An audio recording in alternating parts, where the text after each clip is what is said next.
momento, obviamente, la atención fundamental está en tratar de enfrentar la crisis sanitaria y de salud que significa el coronavirus. En ese sentido, me parece que el gobierno logró éxitos, incluso antes y mejores que los de otros países. Y en ese sentido, hay que elogiar la agilidad con la que el presidente y también los gobernadores adoptaron medidas que son bastante molestas para la población y que tienen efectos económicos negativos, pero que eran imprescindibles para evitar que la pandemia produjera estragos como los que está produciendo en otros países. Ahora, yo creo que corremos el riesgo de que nos enamoremos de ese tipo de restricciones y de la capacidad del gobierno para obligar a la gente a que las respete y que se demoren las flexibilizaciones y la eliminación de restricciones que para mí se tienen que ir produciendo. Por ejemplo, yo creo que el que estén cerradas las escuelas primarias, secundarias y también universitarias en provincias en las que no ha habido nunca infecciones, o incluso en provincias que hace 3, 4 semanas que no tienen ninguna nueva infección, me parece que es inconveniente. Yo creo que habría que ir volviendo a abrir y dejar funcionar las escuelas y también el grueso de las actividades en esas porciones, en esas partes del país que no han estado afectados por la pandemia. Por supuesto, no es tan fácil hacerlo en los lugares donde todavía hay o está circulando el virus y hay muchos problemas de contagios. Pero está cada vez más claro que hay focos o lugares donde los contagios son más peligrosos y frecuentes, que son los barrios más pobres, las denominadas villas miserias de Buenos Aires, de la capital, pero y del Gran Buenos Aires, del Gran Rosario, del Gran Córdoba, de las grandes ciudades, y también los geriátricos y también el problema en los medios de transporte. Todo eso requiere, sin duda, atención especial, pero el resto de la población tendría que ir permitiéndosele volver a sus actividades tanto industriales como comerciales y sobre todo de prestación de servicios. Yo creo que en ese sentido espero que en las próximas semanas haya un proceso gradual de eliminación de las restricciones y por supuesto es muy bueno que ahora existan estos testeos rápidos porque eso va a permitir que se testea un porcentaje mucho mayor de la población, sobre todo en esos lugares donde hay todavía focos infecciosos, y se pueda ir permitiendo el más normal funcionamiento de la economía y de la sociedad en todo el resto del país, ¿no? Pero lo que el gobierno está haciendo para tratar de aliviar los efectos económicos y sociales son inevitables, o sea, lo tenía que hacer darle subsidios a la gente para que reemplace el ingreso que perdió y sobre todo para aquellos que se han quedado absolutamente sin ningún ingreso, lo mismo que apoyar el que la gente pueda recibir los alimentos que necesita. Todo eso es algo que se podrá hacer mejor o peor. La implementación ya es todo un tema complejo, pero obviamente que el gobierno nacional y los gobiernos provinciales y municipales están bien orientados en ese sentido. Ahora, ¿cómo se paga todo eso? Lamentablemente, porque no tenemos crédito público ni en pesos ni en dólares, simplemente no hay crédito público, tampoco hay mucho crédito para el sector privado. Todo eso se está financiando con emisión monetaria. En realidad no hay otra alternativa en un momento como este. Ahora, dado que es tan impresionante la cantidad de dinero que se va a emitir hasta el momento de la normalización de esta situación, y es probable que el déficit fiscal para entonces haya aumentado no solo por los nuevos gastos y subsidios que se agregan, sino también por la caída muy grande de la recaudación. Todo eso va a dejar una cantidad de pesos en circulación muy por arriba de los que la gente que los tenga está dispuesto a mantenerlos. Y lamentablemente, en la medida en que no haya suficiente producción de bienes y servicios para satisfacer la demanda a la que se vuelque esos pesos, obviamente que esos pesos se van a ir al dólar, porque la gente no los mantiene en pesos porque saben que se desvalorizan totalmente. De ahí que un grave problema que estamos teniendo ya y que se puede acentuar hacia el futuro es esta gran brecha cambiaria entre el dólar paralelo o el dólar, las distintas versiones de dólar libre, con el dólar oficial. Eso crea un problema que por el momento el gobierno no tiene otra forma de resolverlo que, en todo caso, acelerando un poco el ritmo de devaluación en el oficial, pero sobre todo lo que yo recomiendo es permitir que funcione un mercado financiero libre, que en todo caso haría que los pesos que se vuelquen al mercado cambiario no produzcan un aumento de ese dólar libre tan alto como el que se está observando actualmente en el mercado del dólar blue o dólar paralelo. En fin, no hay muchas cosas que se puedan hacer en el corto plazo de manera muy diferente a cómo se están haciendo. Lo que sí, yo creo que es muy importante que se haga y no me parece que se esté haciendo bien, es que se esté pensando en una salida con buenas instituciones económicas. Por ejemplo, que un funcionario de la Cancillería, que no sé ni siquiera si tenía autorización del canciller y mucho menos del presidente, haya prácticamente dicho que Argentina no quería negociar libre comercio con los otros países del Mercosur y países como Corea y otros países importantes del mundo, es un error tremendo. Sugiere que piensan de nuevo volver a una economía cerrada, aislada del mundo, que sería un grave error. También es un error pensar de que los problemas de inflación se van a resolver con controles de precios.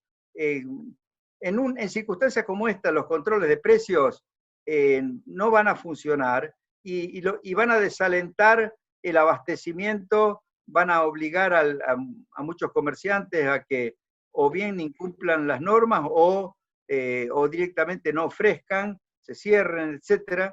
Entonces, me parece que lo más negativo de todo es que se confíe demasiado en las intervenciones administrativas del gobierno, del Estado, en los mercados, y por supuesto sería muy negativo que se piense que la solución a esto es avanzar hacia una estatización mayor de la economía, ¿no? He visto ahí algunas propuestas de que el gobierno estatice o pase a ser socio de las grandes empresas, y eso sería un grave error. Imagínense si tiene dificultades el gobierno para comprar alimentos a los precios que él fija, por la desconfianza que tienen los proveedores de alimentos de que les vayan a pagar en términos o por los vicios que tienen las formas de adquisición, las normas de compras del sector público. Imagínense lo que serían las empresas públicas manejadas por ese tipo de funcionarios, ¿no? En realidad hemos tenido experiencia. Las empresas públicas que se fueron estatizando a lo largo del tiempo y que eh, se privatizaron en los 90, eran antros de corrupción y de ineficiencia, eran las grandes responsables en aquella época de los déficits y de los despilfarros de recursos, y además no prestaban para nada buenos servicios, al contrario, no teníamos electricidad, no teníamos teléfono, no teníamos ningún tipo de servicios públicos. Así que volver a eso sería un grave error. No digo que se esté volviendo, digo que lamentablemente hay algunos funcionarios y hay algunos miembros del actual gobierno que piensan en esos términos. Bien, sigue Sol Romero. Hola, Domingo, ¿me escucha? Sí, Sol, no solo te escucho, sino que te veo. Sí, ¿cómo está? Muchas Muy bien. gracias de nuevo por estar en esta charla.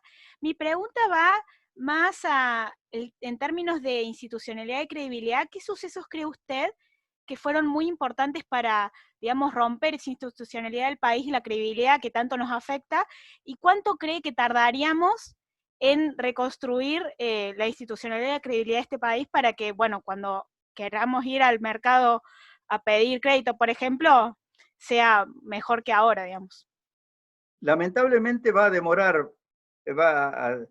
demorar un tiempo y además solo se va a conseguir inspirar confianza y hacer que lo que prometamos sea creíble cuando los dirigentes que hagan esas promesas y que expliquen lo que quieren conseguir, lo hagan con una gran coherencia, de tal forma de que los que escuchen esos discursos y los que vean la implementación de esas medidas digan, sí, esta vez debemos creerles porque todo es muy razonable, ¿no? Muy coherente, ¿no? Muy consistente. Ahora, ¿cuáles fueron las decisiones que más afectaron nuestra confianza o la credibilidad y la confianza en Argentina? Sin duda fueron las decisiones del año 2002. Para mí, el destruir toda la base contractual de la economía a través de la denominada especificación compulsiva, y después el manejo de tarifas, precios, virtual confiscación de todo lo que se había invertido en privatizaciones, y por supuesto la inflación misma, el recurrir a la inflación para financiar al Estado, es decir, cobrar eso que se llama el impuesto inflacionario. Todo eso es lo que crea mucha desconfianza. Además, también hay problemas de seguridad jurídica que tienen que ver con todo este tema de cómo se manejan las deudas, ¿no? Una cosa es una reestructuración ordenada de la deuda hecha con una negociación de muy buena fe y hecha también por parte del deudor con humildad y con reconocimiento de que la culpa no es de los que nos prestaron, sino es de los que nos endeudamos, es fundamental para que algún día vuelva el crédito, vuelvan a confiar en la Argentina. Lo que no se puede hacer, lo que no se debe hacer, es decir, en realidad los que nos prestaron son los culpables o los organismos internacionales son los culpables, tratar de justificar los fuertes niveles de gasto público y de déficit fiscal que tuvo Argentina, los múltiples desconocimientos del derecho de propiedad que se fueron dando a lo largo del tiempo y sugerir que esas fueron cosas buenas. No, obviamente, si la dirigencia argentina piensa así, nunca más van a confiar ni los propios argentinos, ni mucho menos los extranjeros en nuestro país. Yo creo que la tarea que hagan los jóvenes como ustedes, a través de foros como este que ustedes han organizado, y por supuesto la toma de conciencia por parte de la futura dirigencia de Argentina, de lo costoso que es violar los compromisos y alterar arbitrariamente las reglas de juego que se han prometido es algo que puede ayudar a que algún día Argentina vuelva a inspirar confianza. Pero no va a ser fácil. Yo creo que tenemos una mochila muy pesada en ese sentido, ¿no? También la teníamos en 1990. En realidad veníamos con 45 años de inflación, estanflación, y habíamos terminado en hiperinflación. Pero ¿por qué en ese momento logramos inspirar confianza? Antes que nada porque logramos inspirarla hacia los argentinos. Como los argentinos se habían acostumbrado a tener todos sus ahorros en dólares y por la hiperinflación prácticamente la gente recordaba más los precios en dólares de las cosas que los precios en australes, el hecho de haber dicho, bueno, ahora nuestra moneda está pegada al dólar, respaldada en dólares, pero sobre todo, si quieren utilizar dólares y manejarse con dólares, pueden hacerlo. Eso fue un elemento que creó confianza, porque tuvo que ver con algo que la gente había encontrado como solución espontánea a los problemas de la inflación. O sea, la gente no compraba dólares porque quería fugarse del país.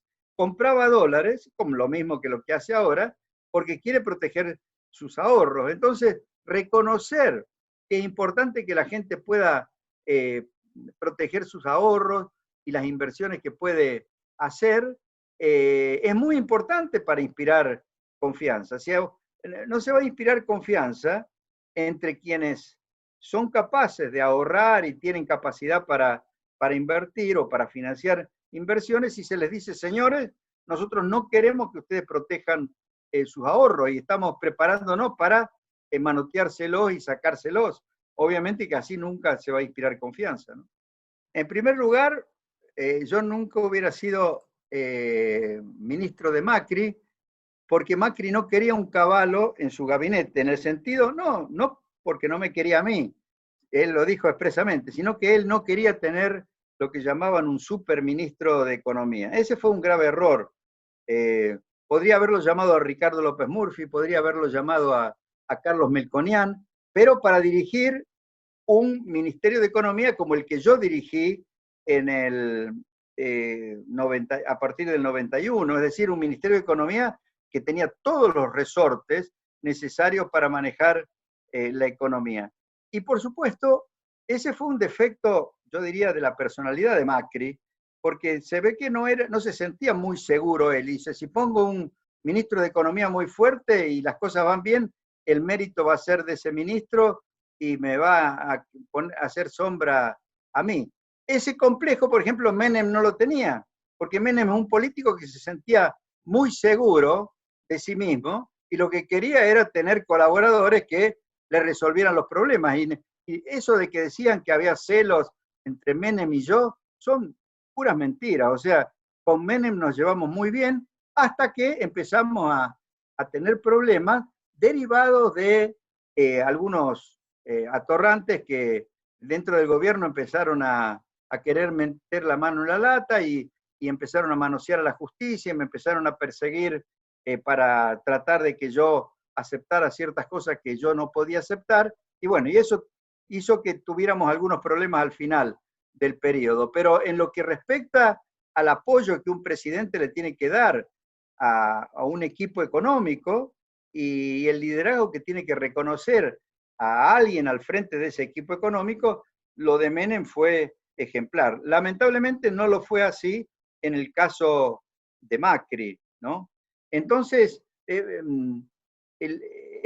yo no podría haber sido el ministro de Economía de él, pero sí podría haber sido algún otro que cumpliera exactamente el mismo rol que yo cumplí en la década del 90. Eso era posible. Ahora, eso de que trataron de evitar un shock demasiado costoso políticamente en el año 2016, porque si no tenían miedo de perder el gobierno. Para mí esa es una versión de Durán Barba, totalmente equivocada, totalmente equivocada.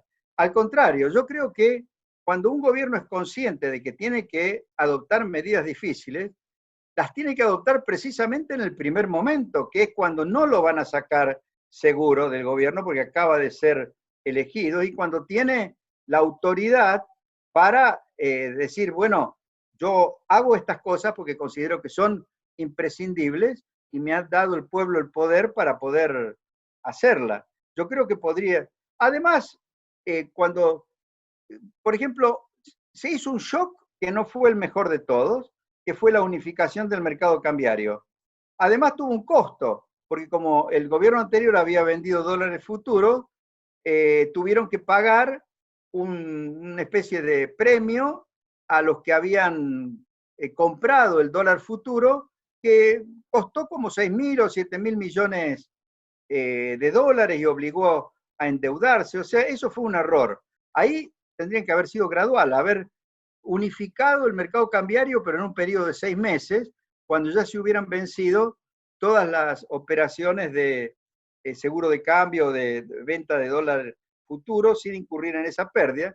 Mientras tanto, tendrían sí que haber hecho por shock el realineamiento de todos los precios y tarifas que estaban atrasadas. Muchos dicen, bueno, pero eso hubiera provocado un golpe inflacionario. El golpe inflacionario o el aumento del índice de inflación que hubiera provocado hubiera sido incluso inferior al que provocó la devaluación inicial, pero con la gran ventaja de que después de ajustar las tarifas y esos precios que estaban atrasados, se reducía en 3 o 4% del PBI el déficit fiscal que se había heredado del gobierno anterior. Entonces, después de eso, después de eliminar el déficit, es mucho más fácil estabilizar la economía y además, para ese entonces, ya podrían haber entrado por vía de un mercado financiero libre capitales que hubieran cerrado la brecha con el mercado oficial y no se hubiera podido, no se hubiera producido un salto devaluatorio tan importante como que el que se produjo entre diciembre y enero, diciembre del 2015 y enero del 2016. En fin, yo creo que fue un error no tomar las medidas más difíciles al principio. Por supuesto, también medidas de reforma del Estado, que había que hacerlas. Esas no se pueden hacer de la noche a la mañana, porque se trata de reorganizar muchos órganos del Estado. Eso hubiera tomado tiempo. Pero lo que no debió demorarse fue el reajuste de los precios relativos y la eliminación de toda la inflación reprimida que se había acumulado durante los años del kirchnerismo, ¿no? En fin, además, aunque se pierdan algunos votos en lo inmediato, porque la gente sufre un cimbronazo, no se va a perder el gobierno. Después empiezan a verse los resultados positivos y lo importante es llegar a las elecciones, tanto las de medio término y sobre todo las elecciones al final, con fortaleza política. Eso es lo que debería ser el objetivo de un gobierno para poder continuar con sus reformas y con sus políticas. Acá, lamentablemente, por pasarla bien o por decir, bueno, somos buenos, no le causamos ningún daño a la población en el primer año y medio, vino después la interrupción repentina en el flujo de capitales, porque además, para poder soportar ese periodo se había aumentado mucho la deuda, y a partir de ahí fue necesario hacer un ajuste que fue muy doloroso y que llevó a perder la elección en la elección del año pasado, ¿no? Y a perder el gobierno, a Macri Juntos por el Cambio.